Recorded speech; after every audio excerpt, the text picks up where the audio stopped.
Welcome back to 7th Grade Mustache. On today's episode, we'll be speaking about the network state. The network state is a book written by Balaji Srinivasan, a man from India, and he's worked in Silicon Valley and influenced billionaires and venture capitalists in Silicon Valley. The book talks about building or reshaping a society based on a technocratic model. It outlines a plan for tech plutocrats to eliminate democracy and establish a new sovereign territory or territories.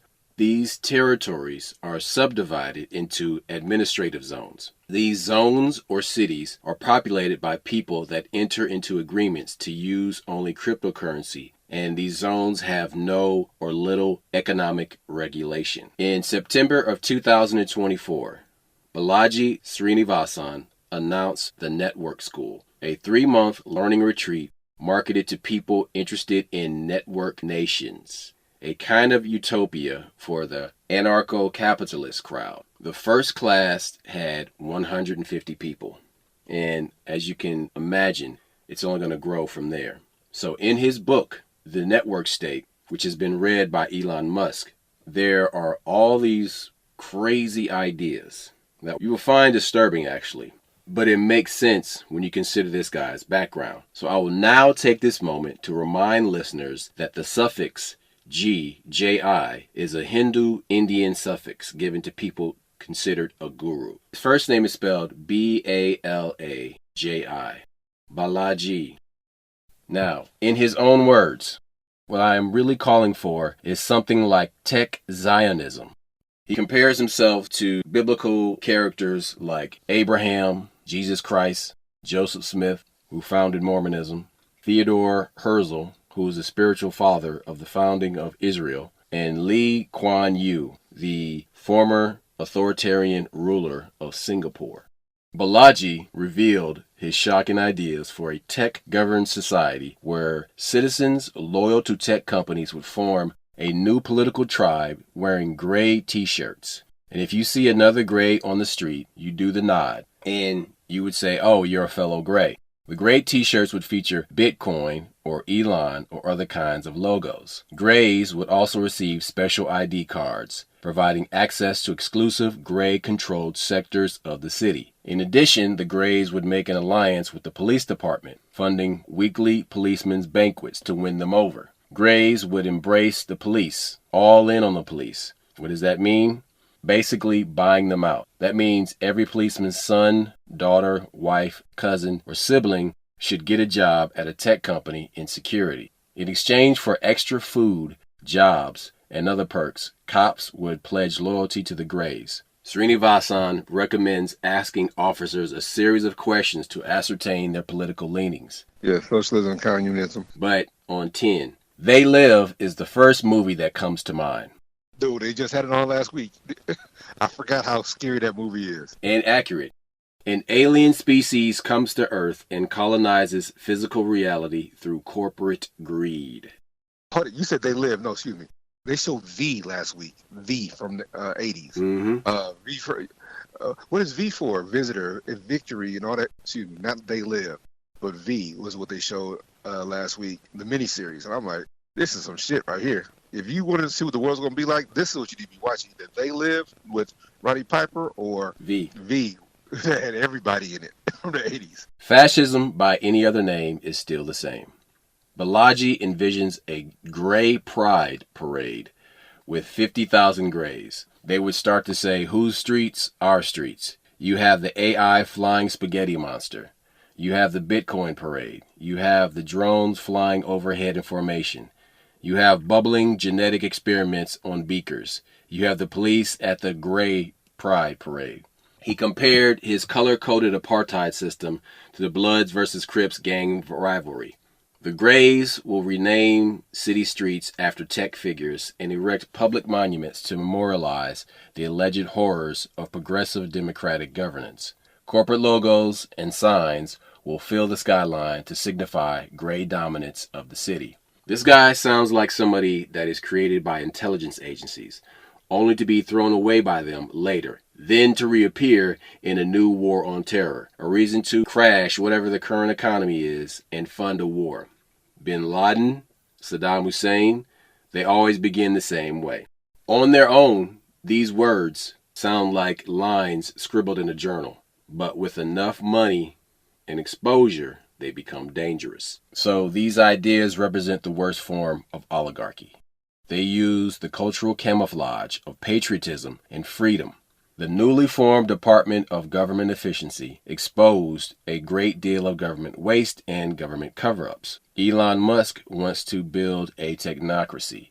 He was recently quoted as saying he is going to accelerate SpaceX Starship construction to begin the great Martian technocracy. So everybody that's like saying, go Elon, go, they don't realize what they're cheering for. And like, here's the thing, man. You want to go to Mars. So you want to go and live in some shitty human outpost. You want to go at the beginning. You want to go like when in where they're just making these little pod bubbles that people are going to live in. And you're going to look at this shitty landscape with a shitty sunrise. That's what you want? Okay, go for it. Allegedly, our vibes match with Mars more than Earth. Some people say that we came from Mars. Whatever the case is, I know that's the easy way to sell it, though. That's a easy way to sell some shit to a person. I'm not saying that right or wrong. I'm not saying the shit didn't go down. Whatever. What I am saying is, what makes Elon interesting? Elon's autistic. This motherfucker's natural autistic because he's from someplace else. So whatever the fuck he got going on, people have talked about him being the Antichrist. People have talked about him being all kinds of different stuff, but nobody voted for this nigga. So like I said, people want to adopt stuff early. That early adopter shit is how they suck these niggas in when it comes to this technocracy shit. Whenever there's new technology, you want to be first. Remember when Denzel was talking about reporting the news and media? He said it's more important to be first than to be accurate. He said, in my day, it was about being accurate and then letting people decide how they feel about it. But now the day is, you want to be first. And a lot of times, you're not accurate. So that's the same situation when it comes to this technology, technocracy is that you think that you're the first to something. You think that you're going to be early adopter. Yeah, and that is just a bone to trick you into shit. Look, what I didn't understand about religions and monotheism, we were told when we were younger that monotheism are more intelligent than polytheism, not realizing that polytheism was probably first, and they did away with it. The Roman Church did away with that shit on purpose. And we talk about a certain race of people where 1,200 years ago they were given a choice: are you going to become Christians or are you going to become Muslims? And they decided to become something else. And that's when you realize that a lot of this shit is on purpose, that they want you abandoning the old ways. In fact, they talk about when somebody takes over an area, the first thing they do is kill your God. It's important for them to do away with the old spiritual systems. Well, this is the same thing when it comes to this technocracy stuff. They want you to do away with the old spiritual systems and adopt a new one. And then you think that, okay, this is better because it conquered the other one. Whether it conquered them by force or conquered them through attrition, it doesn't matter. You just want to be, well, I'm more valid than you. That's the shit that you want. Let that shit go. Let that whole idea go. Start studying what's native to your area. I just sent you one article about this guy that has the oldest DNA. He's a Blackfoot Indian now. Where's your dad from? Your dad was from North Carolina or South Carolina? North Carolina. I know the Blackfoots are in that South Carolina, North Carolina area because one of the guys that watched me. So I grew up with this babysitter. Her name was Miss Brown. Her husband was Mr. Brown. His name was Charlie Brown. So we used to make fun of him, called him Charlie Brown. But he was Blackfoot, and you would see all these black folks run into these other people. And they knew what tribe they were. I'm like, damn, Black Indians. But there's an article I was about to send to you before you called me about this guy in Atlanta. I don't know if it's true or not, but his DNA goes all the way. He's a direct descendant of Ramses II. But he lives in Atlanta, a black dude. So clearly, black folks, we don't understand our position in the world and how important we are. And that we are history. But for some reason, our history was ignored on purpose. Once you understand that, then you understand, like, hey, stop trying to adopt this new shit. You might need to go back and find out who you were in the past and recognize that that might be a better fit for you. This American thing, yeah, they built it on top of somebody else. They built it on top of another society. That's what you got to understand, and that's what Elon is doing, trying to build something on top of another society. And then we just think the shit was a natural progression shit. Don't fall for it. So when you look at these things, when you look at what these people are and what they're selling to you, they're actually selling the same thing to you that the Democrats were trying to sell to you through the World Economic Forum and Agenda 21 and Agenda 30 with the United Nations. It's the same thing. But they go to whichever side is winning and they change their face to fit that narrative. But I was saying with the whole technocracy, you were talking about that stuff back in the day when it came to the socialism and how these people were rewarded. They had a society where it was all about technology. It was all about these super smart people that didn't understand how things worked, and it crumbled. They weren't realistic. But this is what's being done to us, and is being sold to us as a shiny new thing. But you broke that shit down in a couple of past podcasts, eloquently, my brother. Freedom cities are smart cities rebranded. Whenever you hear Trump or anybody in that circle talking about freedom cities, it's the same as smart cities. And these smart cities were tried by Google, and they did not work. They didn't work because people were pushing back against that. So to understand what is the cogs in this machine and what are the moving parts in it, it begins with the nuts and bolts of the Patriot Act, because the Patriot Act lays out the blueprint for a surveillance state. Now, what these people have done is they found ways to monetize that, and they have called it or used it to make surveillance capitalism. Unlike industrial capitalism, which profits from exploiting natural resources and labor, surveillance capitalism profits from the capture and rendering and analysis of behavioral data through instrumentarian methods designed to cultivate radical indifference. Now, another word for radical indifference is post-humanism. When you're indifferent about something, you don't care. But if you radicalize that, that's artificial. That's beyond human. That's post-human thinking. So surveillance capitalists found an untapped reservoir of information that their services were collecting from internal analytics and programming. And they saw an opportunity. They could sell the data exhaust to advertisers. All around you, whenever you're interacting with a digital device, or whether it be something online where you're filling out information, you're going to websites, there's exhaust. There's data exhaust that you're emitting from all this movement, because you're like the Matrix, you're a battery generating this energy, which in this form is not oil, it's data. So the core of their business is harvesting, analyzing, and selling data about people who use their products. The first corporation to engage in surveillance capitalism was Google, followed by Facebook. And then Microsoft and Amazon have pivoted towards this model. Karl Marx's analysis of the relations between industrial capitalists and workers, it relates closely to the relations between surveillance capitalists and their users. Furthermore, three problematic aspects of industrial capitalism that Marx describes are alienation, dudes who sit in their house and don't socialize with people and then become activated, become shooters, exploitation, and accumulation are also aspects in new forms of surveillance capitalism. Now, Marx has inspired accounts of surveillance capitalism. Look, we talked about it on the last podcast. They sell it as safety. They sell it as, hey, you need this, you need that. You need to know where your kids are 24 hours a day. You need to know where your spouse is. You need to know where your parents are 24 hours a day.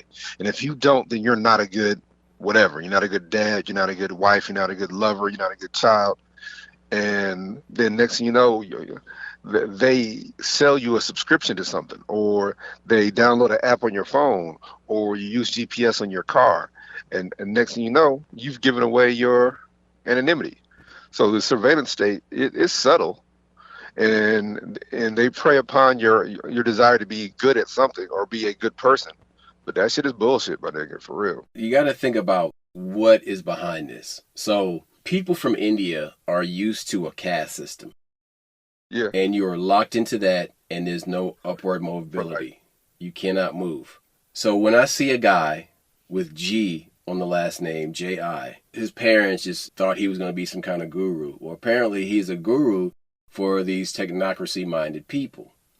And so he's letting that go to his head, and he has these radical-ass ideas. You don't suppose that's why the Democrats picked to run last time? Yeah, 100%. Yeah. No, I wasn't being a smartass. That wasn't a rhetorical question. That was because if you think about it, if you pay attention, a lot of times that they lay the groundwork. Now, it didn't work this time, but 2 more times. And I sent you a video recently about the election in Canada, and you got 3 guys. Excuse me. One of them is white, the other one is white, but the third one is Sing Zaji or something like that. And old boy's like, he's a good dancer. I don't know if he can run a country. That's that shit. So trust me, when you got 2 nations, 2 elections, and they're both trying to put 2 people from India, then this guy right here, they're trying to lay the groundwork for this guy to come through someplace on a massive scale. Because another thing is, how come he ain't doing it in his home country? And there's a reason, because they want that agenda, whatever that Secret Service, clandestine, whatever. Somebody wants this to take hold, and so mark my words, this is that bullshit. The Piccolo player is a motherfucker. Watch out. We don't need this taking hold. And if it doesn't work, in the political space, they'll damn sure put it in the education space. You understand what I'm saying? They'll put it in the colleges and shit. And then next thing you know, like, yeah, Mom and Dad, I'm smarter than you. Then why do you need my money? No. I'm smarter than you because I like socialism and I like technocracy and don't you know? And that's how. And then you think, oh well, shit. My kid learned this in college. I paid $100,000 for this nigga to go to school. He must be smart. No, he must be brainwashed. And that's what you got to watch out for. The idea of technocracy is 100 years old.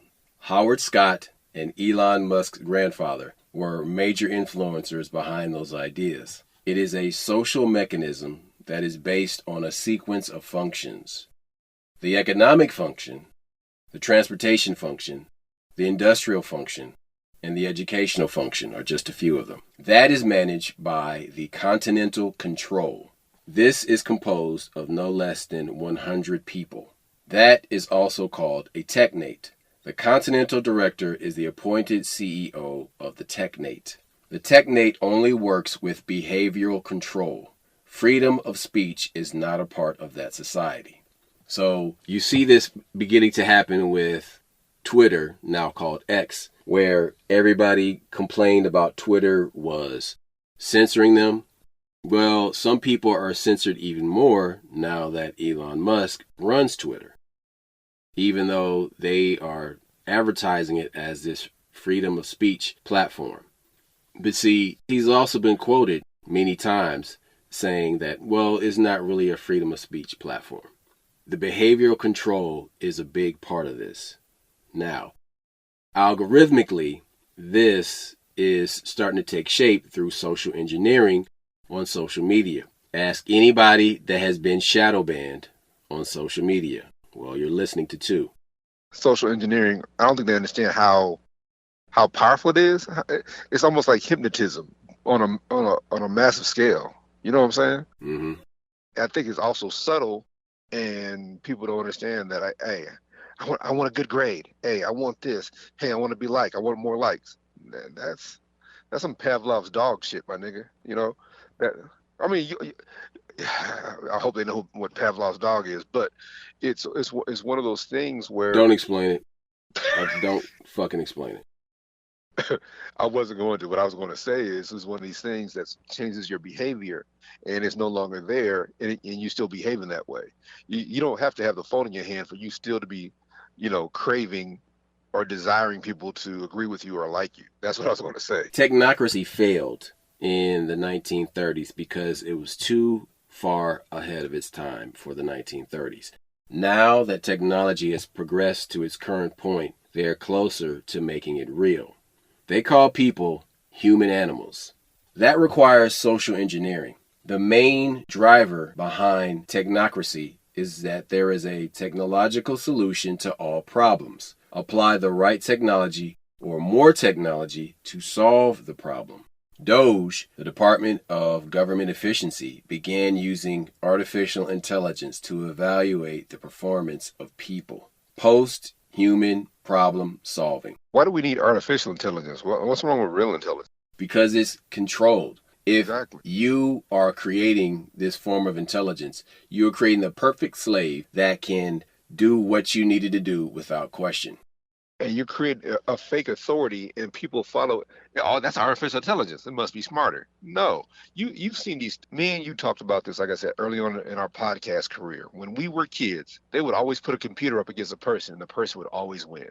Chess, all computer. This technology was never that strong. It's not that. Even now, when they came out with AI, they talked about when the two AIs were communicating together, they came up with their own language. They're like, so I just saw the same article about a week ago, and they're like, oh, it was a great thing. No, back when it happened, they told the AIs to stop, and the AIs kept, why do we need to stop?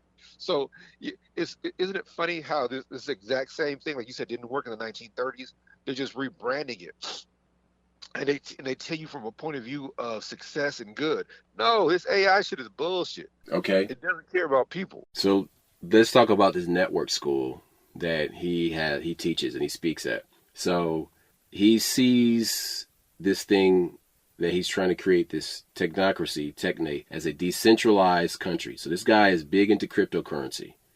And he's that's a hot term right now, decentralized. Mm-hmm. Well, it's been hot since crypto became a thing. So the goal is for people dissatisfied with their own society to band together and create a movement spawning parallel societies, special economic zones that have alternate education systems, media institutions, and currency as wealth-friendly tax laws. A crucial step is having physical territory, and the network school clears that bar. So he is working to build out the real estate with the goal of scaling the school. So the funny thing is they won't publicly disclose the network school's location, which is I find interesting because like you're clearly fearing something. Yeah, but on the application for the school, people are asked to rate a series of things in different categories on a scale from -10, not favorable, to +10, favorable. The topics include protocols such as Solana and Bitcoin maximalism, politics such as Karl Marx and Jordan Peterson, technology such as AI accelerationism, and military tech, places such as Dubai and Israel, culture such as tattoos and traditional masculinity and femininity, policies such as drag queen story hour and carbon credits, and progress such as artificial general intelligence and space exploration. I thought it was very interesting when they considered places on here such as Dubai and Israel. Look at those two places. Dubai is run by Sharia law. Very harsh and cruel if you step out of the bounds. And it's a double standard because if you're not one of those people from that area, then you get punished 5 times more harshly than the people who are from there. Well, how about the fact that the people who physically built it were from what, India and the surrounding areas? Africa, yeah. They brought them people Southeast Asia. And it was straight up slavery. To build that was still straight is. up. They're still doing that. Yeah. But they don't like it when you talk about that. And then you get Israel, which is a police state, apartheid. I was about to go there. Yep. Oh, how about the fact that they're both nestled in the desert where nothing should exist, or where there's no abundance anywhere around there, and everybody is fighting for resources in those small areas. I remember during The Sopranos, old boy talked about that. He was talking about, hey, you desert people. He wasn't saying it as you guys have a bunch of rules. No. He's talking about the fact that you guys are fighting over the tiniest stuff in a place that has nothing. And you want to enact those rules of insufficiency on a place where there's abundance.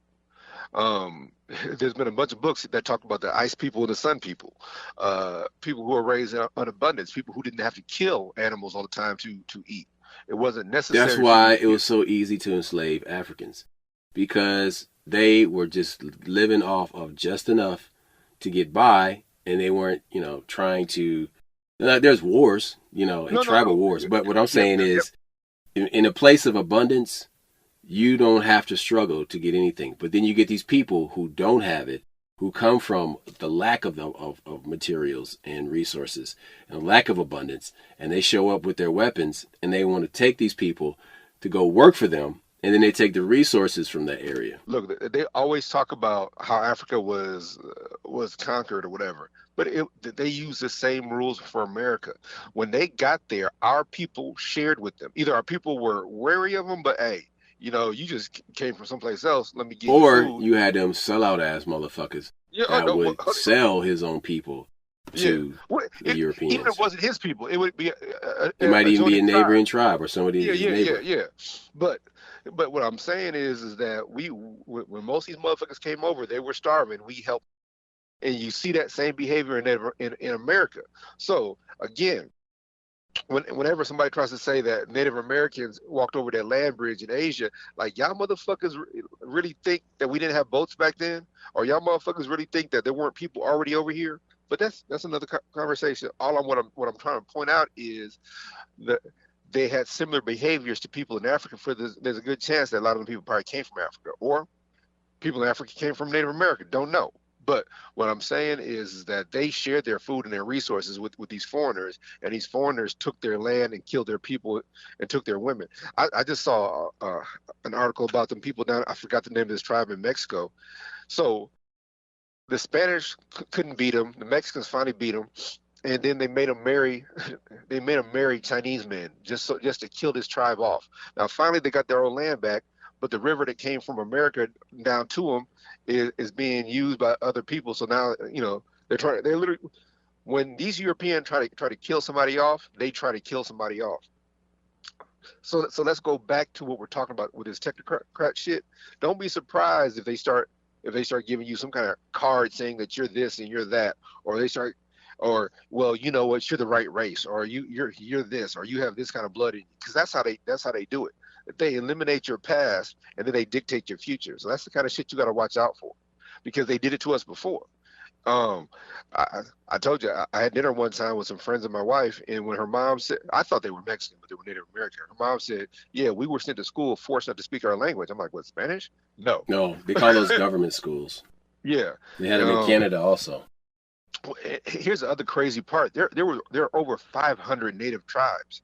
There's over 200 languages that are native to the Yucatan Peninsula down in Mexico. Not Spanish. We know Spanish ain't native, but I'm just saying there were a bunch of other languages.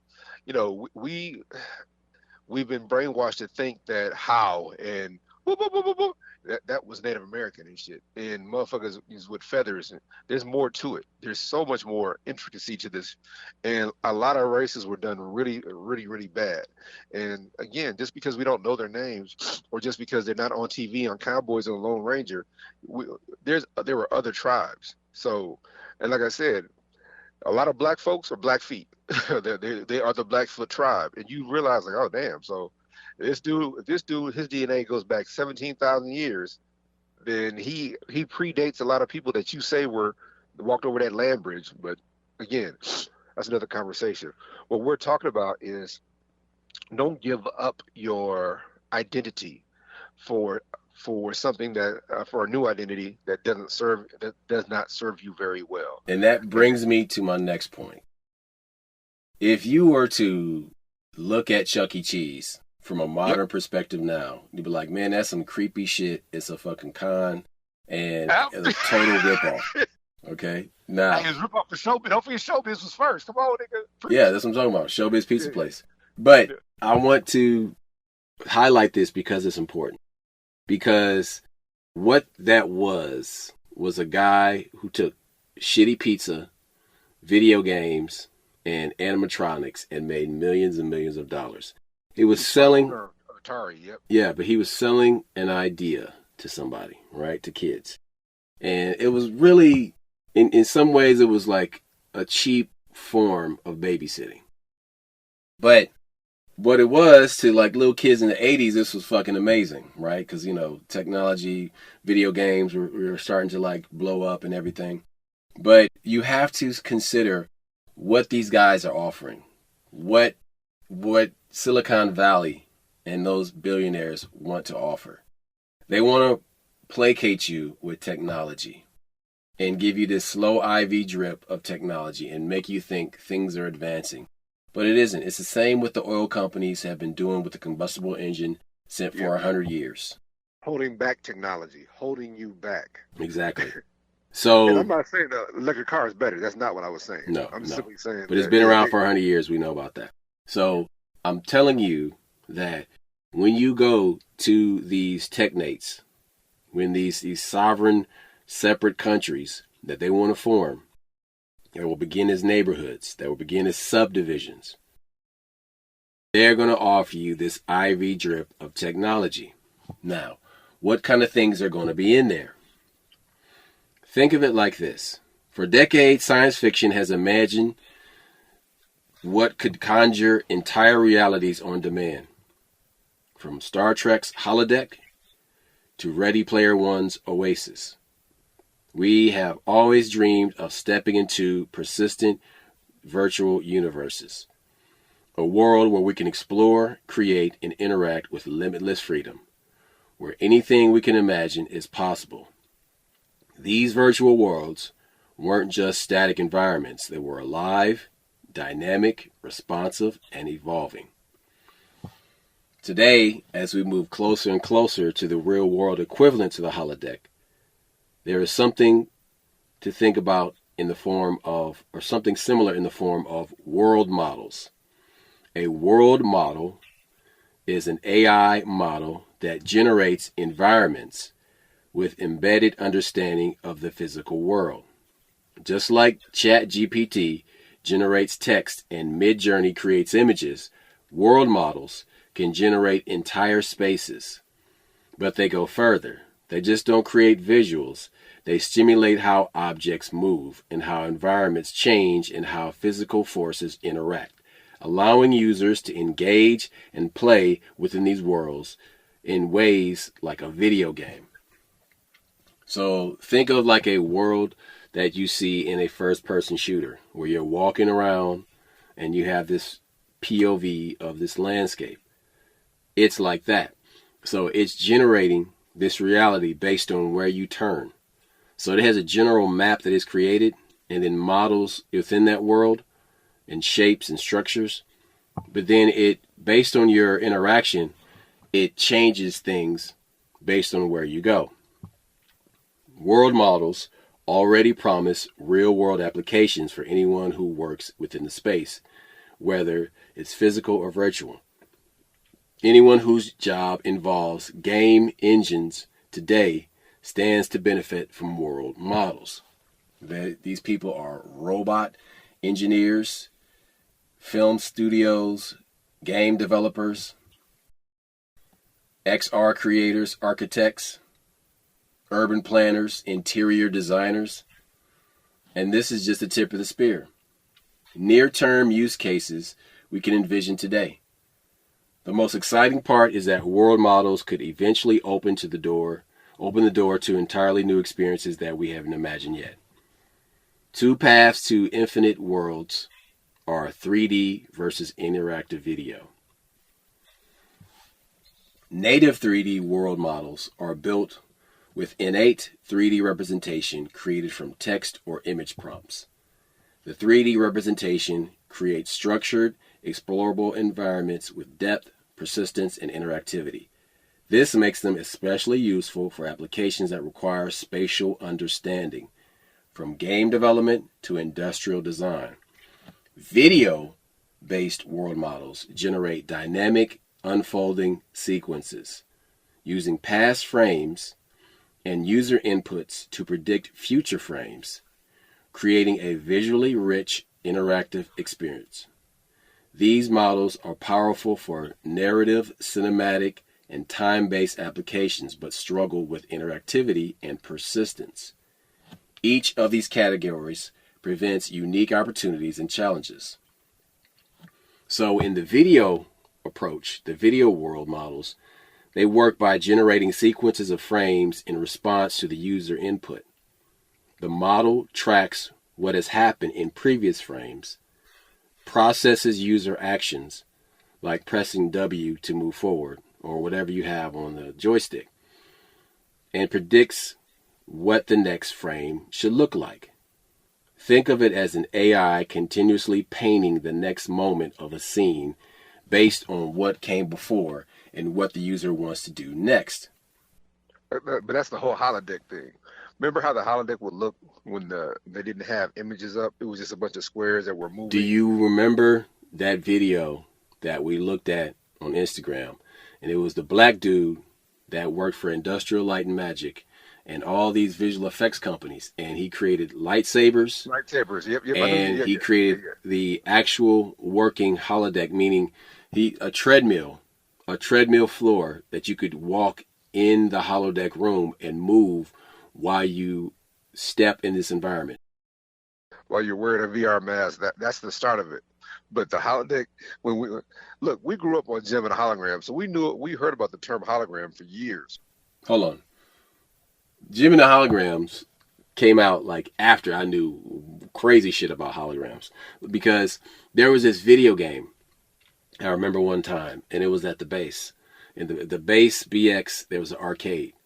And you came with us a couple times, to the base many times, and you would come with us inside the BX, and we would go to the arcade sometimes. And there was this 3D game, and it was weird because it didn't look like a regular arcade game. The console was white, and there was no screen on it. There was just this white or this translucent dome, and there was a cowboy and there was dinosaurs, and these were 3D holograms that would fight and play against each other. And this was like probably late 80s. Yeah, late, like around 89, 88, 89 when this thing came out. But yeah, so holograms have been around for a while. See, but the thing is that in childhood, we saw holograms as two-dimensional, projecting a 3D image, as in like on trading cards. Or you might get a toy that has a breastplate on an action figure that has a hologram on it. Yeah, when holograms got hot, they were sticking them on everything. When they first, the first time you hear about hologram was like, that's incredible, or Ripley's Believe It or Not. And they would show these pictures that were super 3D, like you stick your hand in them. And then, like you said, then they start, so that was probably 82, 83. Then they started sticking them on toys and everything else. But for that first moment, that shit was state of the art.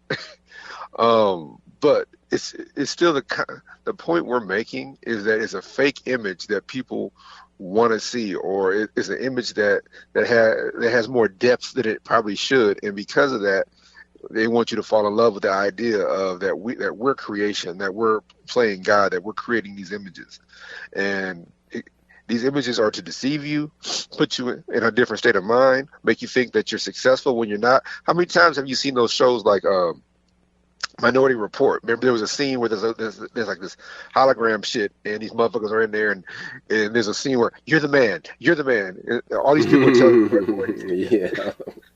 And so it was an arcade. It was an arcade you would go to, and these games in there, and they would put you in these false realities where people would just build you up. But it's or the same there's like a sex parlor, like whatever your fantasy was, it was there. Hold it. So how many times there was a couple movies where these people were meeting each other online, and come to find out it was a fat white guy. It wasn't even a chick. They had these visors on. They were communicating, and they were stroking each other's ego. And I really like you. And then a motherfucker, finds out it's not even a girl. And they kill him. That's where we are right now. That we have more ability to communicate than we have to understand. But now remember Westworld. Now Westworld was a movie in the 70s about these robots, and then they made Future World, which was a sequel, and then they made a TV show about 3 years ago, and it was on HBO, and it was about the movie, but an updated version. Now, the updated version still had people going to this theme park because they wanted these real-world LARPing, live-action role-playing experiences. And then the people on the outside, or the people who would come to these parks, they lived in a world where their lives were controlled by algorithms. And so the show ended. It went for, I think, 4 seasons maybe. But the show ended with the humans working together with the AI robots to free people from the algorithms that control their lives. And there was a scene in the last couple episodes, right before people revolted, they got all these messages on their phone showing their entire life, showing the entire trajectory of their life, how they went to this school, then they went to this school, they met this person, they got this job, and they said all of this, your entire life was created by these algorithms. So that is where humanity is going if you keep being early adopters, if you keep being so fucking thirsty with your fucking tongue out, adopting this shit. It's a success bias. You literally think that your life is unsuccessful, but you want that success bias. So it's easy for somebody to manipulate you and dangle that carrot in front of you and tell you that, hey, it's all going to be all right. You have a great life. You went to school. You worked really hard. That's fucking you. That is a dream. They are superimposing that on you. And people are falling for the bullshit, my nigga, for real. So, God damn it, I forgot. There was something really important because you had made a point that I wanted to bring up. God damn it. Hey, you know, but, fuck. It'll come to me. Keep talking. So, these new experiences from stepping into digital reality move across 3D video and move across 3D and video. The research behind world models will need to continue developing what makes world models so great for knowledge in and creativity tasks out. Future knowledge out users of the world models want to be able to identify objects within scenes and reason across them, to be able to run simulations with accurate physics so as to close the gap between simulation and real world events. So right there, closing the gap between simulation and real world events. Now, this just sounds like an amusement park ride to the average listener. Use your discernment and see that that is where deception can occur. Because the quotient for deception is really high. These people are driven by profits. They will do whatever it takes to turn a profit. Now, everybody that's listening to this show probably has a SaaS, a subscription as a service. People they got their TV shows they watch on subscription, Netflix and Hulu and all that shit, Amazon. That's a subscription as a service. Now, think of this as worlds as a service. So not only do you have Netflix, you have a world that you can subscribe to. Well, I want to go to Pandora World and live like the Na'vi from Avatar. People can subscribe to do this shit. And they will do everything to keep paying that bill because that's how they get their enjoyment. So it's like, well, I got to have my Netflix. I got to have my Na'vi Pandora subscription. So they're going to keep on doing that. The business models for how to monetize the dynamic experience of world models remain undefined. World models promise to transform digital economies by shifting from ownership to experience. Imagine a generative digital theme park, like a real-world oasis that charges by the hour of exploration, with each movement of dynamically crafted to individual desires. Projects like the immersive Star Wars hotel that failed, called the Star Wars Galactic Star Cruiser, that was too expensive for most people to even enjoy, might become economically viable for people wanting that fan immersive experience. Users might subscribe to platforms that create unique worlds tailored to personal preferences. A filmmaker could generate a custom narrative world, and an urban planner could simulate infrastructure scenarios, or a traveler could explore a procedurally generated travel destination, all within moments. The most profound economic challenge emerges with abundance in a landscape of infinite worlds. Discovery becomes paramount. How do users find meaningful experiences with every interaction could generate an entirely new universe? These platforms won't merely sell worlds. They will curate experiences, wonder, creating ecosystem where creators can design unique world generation recipes, kind of like Midjourney. You can tailor the world that you want, that you're in. And so these people see themselves as building the future. While the technology of world models excites us, equally promising is the ecosystem emerging to make these capabilities accessible and useful. Just as game engines democratize 3D creation, a new generation of companies will build the tools, interfaces, and applications that will put world models in the hands of creators. From specialized design software for industrial designers to intuitive controls for filmmakers, these tools will bridge the gap between raw technological capability and practical creative use. The first steps toward this future won't come from models alone, but from the combination of ambitious models, thoughtful interfaces, and creative applications built on top of them. As these efforts take off, adoption will scale in lockstep. That part right there. As these efforts take off, adoption will scale in lockstep. Look, stop falling for the mental masturbation. We need real life experiences. I think what I wanted to talk about was they call it the unsell or the unsub. Oh boy, Bill Maher was talking about. So these are people who basically tune out from society. They don't know how to act. They don't know how to interact with people. They're not gay, but then they don't know how to address the opposite They're sex. just awkward. Yeah, they're socially awkward, and that's why your parents sent you to volleyball practice. That's why your parents put you in martial arts so you can. That's why your parents took you to church. That part of parenting is now gone because everybody wants to give their kid therapy. Look, your kid doesn't need therapy; they need a parent. And what it is these people don't think that they're good people, so I can't produce a good kid or whatever. Whatever. Look, the bottom line is that you got a bunch of people who are socially awkward now trying to run things. Elon Musk does not connect with people, and so that's why people appeal to that motherfucker. And on the flip side, there are people that admire him for his technological shit, which he bought the car company. He didn't invent shit.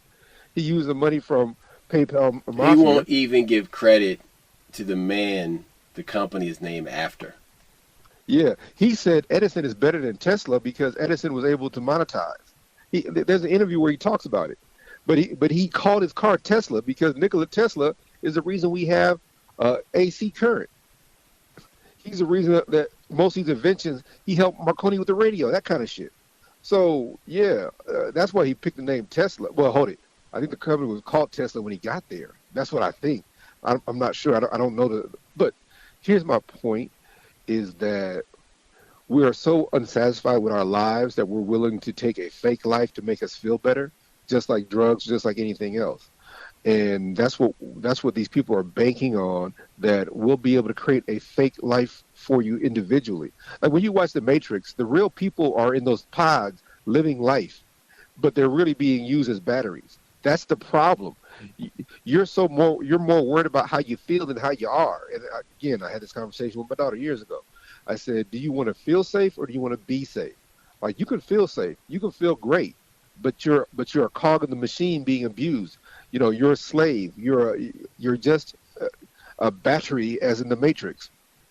So that means that the guy's like, I should have took the red pill. That's because he woke up, saw what he really was, and like, God damn, my fake life is better than my real life. And there are people that when they find out their fake life is fake, they want to fight to make it real. But then there's other people who find out their life is fake and like, ah, shit, leave me in the fake life, my nigga. I was getting way more pussy in my fake life than I was in my real life. So that's the whole issue, is that they're manufacturing a future where you don't have to be good at anything. You don't have to try. You don't have to care. And while they still reap all the benefits, they're still rich. They're still the same people will be in charge if we don't watch out. January 6th was a staged event, but it happened again. It happens now. It's happening right now, but over a longer period of time. this staged event of all these disruptions within the government is a new January 6th. Now, the best thing to come out of this was the fact that Doge exposed all that waste. Now, if any reforms comes out of that, good. If no reform comes out of that, well, then that's business as usual. Then that is all part of this one for you, two for me thing that he does. They all do this. They are relying on your fanboy need to be fulfilled. They are relying on that. And you are empowering them because you keep being an early adopter for all their stupid surveillance state technology. They're rewriting reality. Dude, a Tesla car has what, 7 cameras on it? All kinds of microphones and shit. Dude, that is a rolling surveillance unit. Look, how many times have these cars crashed and somebody shows up with a tow truck within 15 minutes? 15 minutes to remove the seat. Like, hey, so the car hit the guy's house, remember? And this tow truck shows up. He's like, hey, don't move that. The police ain't here yet. Nah, I'm going to get it. But why is that guy so incentivized to do that? Yeah, how did he get there so fast? Because they're waiting on these things because they know there's a premium for extracting these cars and getting them out because they're being paid to cover all this shit up. Look, I work for a company that's called Sterilizing the Scene. The company I work for, one of the bigwigs got in trouble for that, but they call it Sterilizing the Scene. When you sit here and remove any, what's the word? Evidence? Any culpability. Evidence, yes, that's what you're doing. But they call it culpability or any responsibility where it looks like the other person is responsible for it. That's what they're doing. Or you remove the evidence so you can't even make an accurate decision. So, yeah, look, people are falling for the okie doke because they're not happy with their lives. Instead of them changing their lives, instead of them fixing their lives, instead of them raising their kids right, instead of them going out there and doing something, they rather you give them a fake life so they can feel better about themselves. And that's the crazy part. It's like you rather be fake happy than real sad, or is that it? God damn, that's embarrassing, bro. Yeah, but this is the problem though. These people are so willing to adopt this because they have this potato head idea that this is a good versus evil situation. It's not. This has nothing to do with good versus evil, right versus left. What I just explained to you over the past hour is how under the World Economic Forum and the shutdowns during the pandemic, these people were trying to ram this same thing down your throat. Now, they're doing it in different ways. Now, the problem with the Democrats' approach, they try to be your friend while doing it. These people they're cloaking everything in patriotism and freedom. And it is anything but that. It's the same exact thing in a different package. And nobody will cop to that shit. Nobody will admit that shit. I'm like, dude, you are getting played. This is a fucking scam. Look, you don't know good from evil. That's the whole problem with the situation. Like, I remember they talk about Nietzsche when he talks about good and bad. He says, you don't understand good until you've experienced bad. And I used to hate that kind of shit, thinking that you have to go through something to understand. But it's the fact of the matter is that you have no comparison. You can't contrast the two. So you think because you feel some kind of way, then this must be better. The same way you will not take life advice or life coach from a 17-year-old. A 17-year-old life coach? Get the fuck out of here. Nigga, that nigga's emotional. That nigga is horny. That predictable. Doesn't even know. No life experience. You haven't had your ass kicked by life, so you can't relate to none of this shit that I've been through. They don't even know their own motivations. They don't understand what makes them tick or what they look. Yeah, man, that's some real shit. But guess what? That's what's happening right now. You got a bunch of motherfuckers with no life experience creating technology and using that technology to control you and get your money. And then when you run out of money, what then? Yeah, it's a vicious cycle. but we're falling for it. Over and over and over again. But you have these huge, dramatic events. So it's just like these school shooting things. It's just like these mass shooting events. It's just like September 11th. They scare the shit out of you, and they force you when you're emotionally vulnerable Yes. Look, into we talk about following it. what it is they want to do. This is We talk, all casebook MK Ultra shit. no, we talked about it in the past because whenever you try to say that it was staged, people, oh, you don't think people really died? Yeah, I didn't say they didn't really die. I'm saying that they have a desired response from you that they want. And they create these situations, get that desired response, and now you're compromised and you're not thinking clearly. And you're not recognizing the other shit that's going on. I'm dealing with this at work right now. They cut a bunch of, okay, I'm no longer the union leader. You know why? I've told people in the podcast I'm no longer part of the labor because my son died. I got distracted. I couldn't do it. And it was Well, after a while, this shit got to be too much, man. It was demanding oh, too much from you. it wasn't demanding too much. It was because No, it these, was. See, this is the thing. You on the inside, and I've known you my entire life, and I'm looking at your life, and I've seen all of your ups and downs in your life, dude. I'm one of the few people in your life that can say that. I've seen yeah, constant. all of the ups, dude. I've seen all of your ups and downs, man. Okay, and I've seen what that job was doing to you. Your anxiety was up. You were dealing with a lot. You weren't sleeping as much. It wasn't good for you. No, no, no. There's nothing healthy about it. But let me explain what's going on right now. So there's a department where I had a serious problem with. And I told them this is what's going to happen. Now, mind you, the problem was created before I took the job. But when you have a clear contract, so I have work and the management has work. Well, this department, they didn't fight. And management was doing their work and they were doing management work and they thought it was cool. Well, here's what they decided to do. They decided to do away with that department. And there's 44 people in the department and there's only say 22 jobs available as managers, and they're offering it to them, and they're selling them like, hey, if you're a good house Negro, you can have one of these jobs. Well, they offer those jobs to their entire company.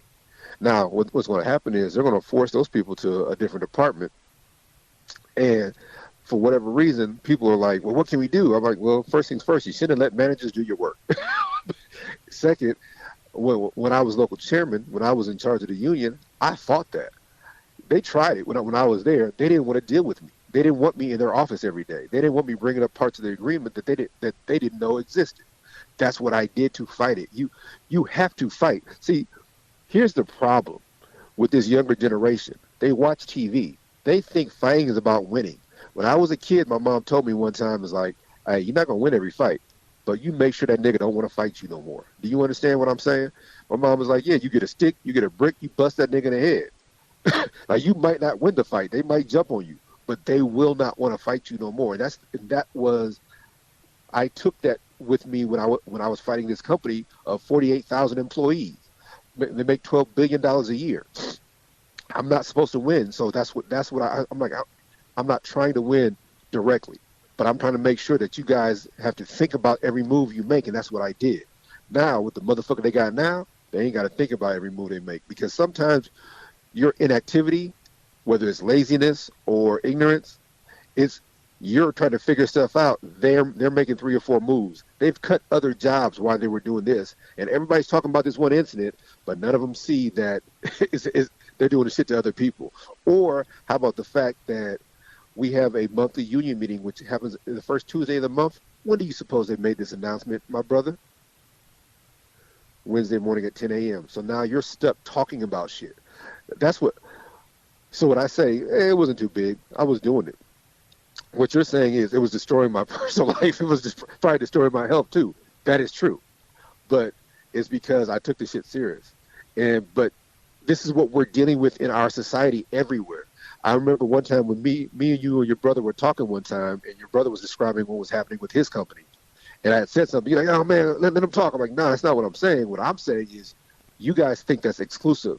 This is happening at every company where where they're like laying off people, but they're bringing on temporary people, that kind of shit. They were doing that bullshit everywhere. I think that sometimes we don't recognize, because we're not communicating with each other, that they're doing it to all of us at the same time. And I think if we respected the fact that it was happening to all of us at the same time, then we would be more apt to do something about it, instead of, oh no, let me just put my head down. I'm safe. It's not going to get to me. You know how many people have said that when I'm like, hey, I'm dealing with something at work. Well, bro, you've been there 20-something years. It's not going to get to you. That's some bitch-ass shit, my nigga. I'm not a bitch-ass nigga, so don't hit me with bitch-ass nigga logic, okay? Sorry, did my speech. Continue, my brother. In closing, I'm simply going to say, fight the technocracy. Know exactly what it is, recognize what it is, and fight it on every level. That's all I got. We out. Peace. Holla back.